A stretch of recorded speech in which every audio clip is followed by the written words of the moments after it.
لا إله إلا الله لا إله إلا الله لا إله نحمده ونصلي على رسوله الكريم أما بعد فأعوذ بالله من الشيطان الرجيم بسم الله الرحمن الرحيم كذبت قوم نوح المرسلين إذ قال لهم أخوهم نوح ألا تتقون صدق اللہ العظیم۔ سورۃ الشعراء کی آیت نمبر 105 اور 106 آپ حضرات کے سامنے تلاوت کی ہیں۔ آیات کریمہ کا ترجمہ یہ ہے، اللہ رب العالمین ارشاد فرما رہے ہیں کہ نوح علیہ السلام کی قوم نے پیغمبروں کو جھٹلایا۔ یہ اس وقت کی بات ہے جب کہ حضرت نوح علیہ السلام نے اپنی قوم سے کہا تھا الا تتقون، کہ کیا تم اللہ کی ذات سے نہیں ڈرتے۔ اس سے ماقبل آیات میں آپ حضرات کے سامنے حضرت موسیٰ علیہ السلام کا واقعہ ذکر کیا گیا، اور پھر حضرت ابراہیم علیہ السلام کا واقعہ بھی ذکر کیا گیا۔ آج جو آیات کریمہ آپ حضرات کے سامنے تلاوت کی ہیں، ان میں حضرت نوح علیہ السلام کی قوم کا واقعہ ذکر کیا جا رہا ہے۔ چنانچہ اللہ رب العالمین ارشاد فرما رہے ہیں کہ حضرت نوح علیہ السلام کی قوم نے پیغمبروں کو جھٹلایا تھا۔ اذ قال لهم اخوهم نوح، یہاں حضرت نوح علیہ السلام کے بارے میں کہا گیا کہ نوح علیہ السلام کی قوم، ان کے جو بھائی تھے یعنی نوح علیہ السلام، انہوں نے اللہ کا پیغام اپنی قوم کو سنایا، اور ساتھ ہی اس بات کی دعوت دی کہ کیا تمہارے دلوں میں اللہ کا ڈر نہیں ہے، یعنی اللہ کا ڈر اپنے دل میں پیدا کرو اور اللہ پر بھی ایمان لے آؤ، اللہ کی وحدانیت پر بھی ایمان لے آؤ، اور جو پیغام میں تمہیں سناتا ہوں، اللہ نے ایک امانت دار پیغمبر مجھے بنا کر تمہارے پاس بھیجا ہے، تو تم میری باتوں کو مان کر اور میرے احکامات کو سمجھ کر پوری زندگی ان کے مطابق گزارنے کی کوشش کرو۔ اسی واقعے کو ذکر کیا گیا ہے۔ آیات کریمہ کو انشاءاللہ پڑھتے جائیں گے اور ساتھ ساتھ اس واقعے کا ذکر بھی ہوتا چلا جائے گا۔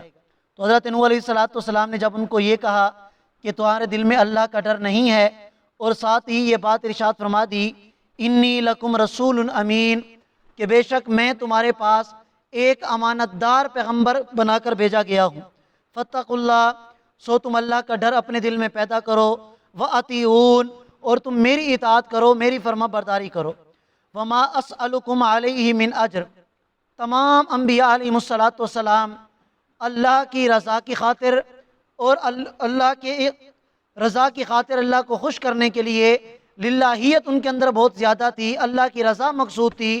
تو حضرت نوح علیہ السلام نے بھی یہی بات ارشاد فرمائی کہ اے میری قوم، میں اس دعوت پر تم سے کسی اجر کا مطالبہ نہیں کرتا، مجھے کسی دنیاوی مال و دولت کی ضرورت نہیں، عیش و آرام کی ضرورت نہیں، میری کوئی خواہشات نہیں، میرا صرف اور صرف تم سے مطالبہ یہ ہے کہ تم ایک اللہ کی ماننے والے بن جاؤ، ایک اللہ کی عبادت کرنے والے بن جاؤ، وہ اللہ تمہیں دنیا اور آخرت میں کامیاب بنا دے گا، اور اگر تم نے اللہ کی نہ مانی تو دنیا آخرت میں تم ذلیل اور خوار ہو جاؤ گے۔ تو فرمایا وَمَا أَسْأَلُكُمْ عَلَيْهِ مِنْ أَجْرٍ، اے میری قوم، میرا اجر کا مطالبہ نہیں ہے، ان اجریہ الا علی رب العالمین، مجھے میرا اجر کون دے گا؟ میرا رب مجھے اجر دے گا، اور وہ اجر کیا ہے؟ ثواب کی صورت میں۔ فرمایا فاتقوا اللہ، سو تم اللہ سے ڈرو، وَأَطِیعُونَ، اور تم میری اطاعت کرو۔ قالوا، اب قوم والوں نے کیا جواب دیا؟ اَنُؤْمِنُ لَكَ، اے نوح، کیا ہم تمہارے اوپر ایمان لائیں؟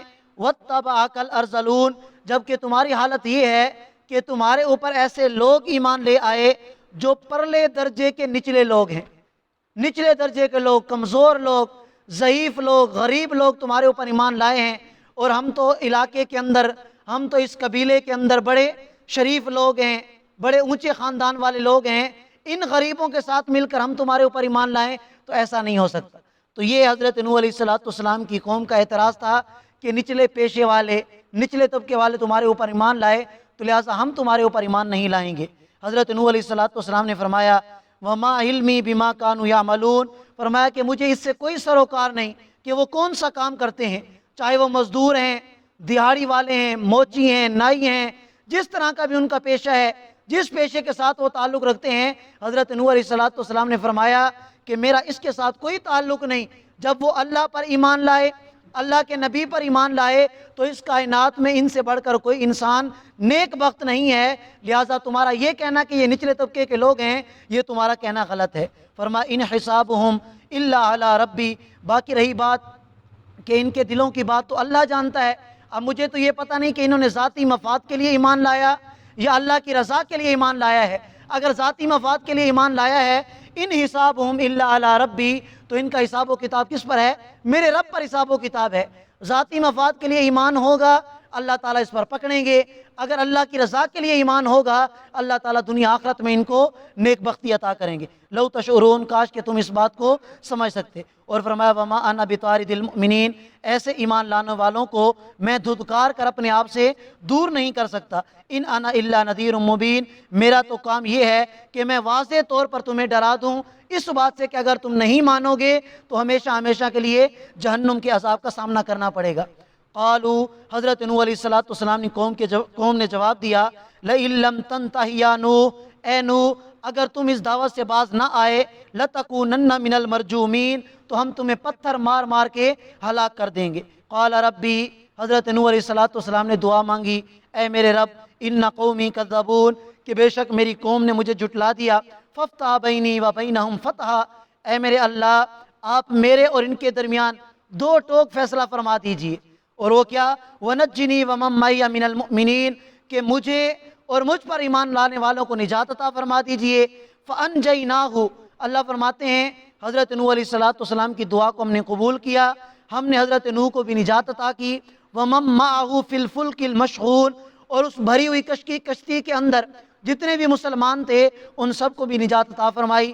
ثُمَّ أَغْرَقْنَا بَعْدُ الْبَاقِينَ، پھر ان کے بعد جتنے بھی باقی تھے ان سب کو اللہ تعالیٰ نے غرق کر دیا۔ اور سورہ ہود کے اندر یہ سارا واقعہ گزر چکا ہے کہ کس طرح حضرت نوح علیہ السلام نے ان لوگوں کو کشتی میں سوار کیا جو ایمان لانے والے تھے، اور جوڑے جوڑے ہر چیز میں سے اللہ حضرت نوح علیہ السلام نے اس کشتی میں سوار کیے تھے۔ فرمایا ان فی ذلک لآیہ، اے ایمان والو تمہارے لیے اس واقعے میں عبرت کا سامان ہے۔ وما کان اکثرهم مؤمنین، لیکن اس کے باوجود اکثر لوگ ایمان نہیں لاتے، اللہ کی ذات پر یقین نہیں رکھتے۔ وَإِنَّ رَبَّكَ لَهُوَ الْعَزِيزُ الرَّحِيمُ، میرا پیغمبر آپ پریشان نہ ہوں، آپ کا رب کامل اقتدار والا اور بڑا مہربان ہے۔ آپ کی امت میں سے جو لوگ آپ کی مان کر زندگی گزاریں گے، آپ کے طریقوں کے مطابق زندگی گزاریں گے، ان واقعات سے عبرت اور نصیحت حاصل کر کے اپنے وقت کی نبی کے طریقوں کے مطابق زندگی گزار کر میرے پاس آئیں گے، ان کو دنیا آخرت میں کامیاب کروں گا۔ اور جو اپنے وقت کے نبی کی بات نہ مانے، سنت کے خلاف زندگی گزاریں، تو دنیا میں بھی ناکامی کا سامنا کرنا پڑے گا، اور آخرت والی ہمیشہ ہمیشہ والی زندگی میں وہ ناکام ہوں۔ اللہ تعالی ہم سب کو اپنے پیغمبر حضرت محمد صلی اللہ علیہ وسلم کا مکمل اتباع کرنے کی توفیق عطا فرمائے۔ جزاکم اللہ خیر۔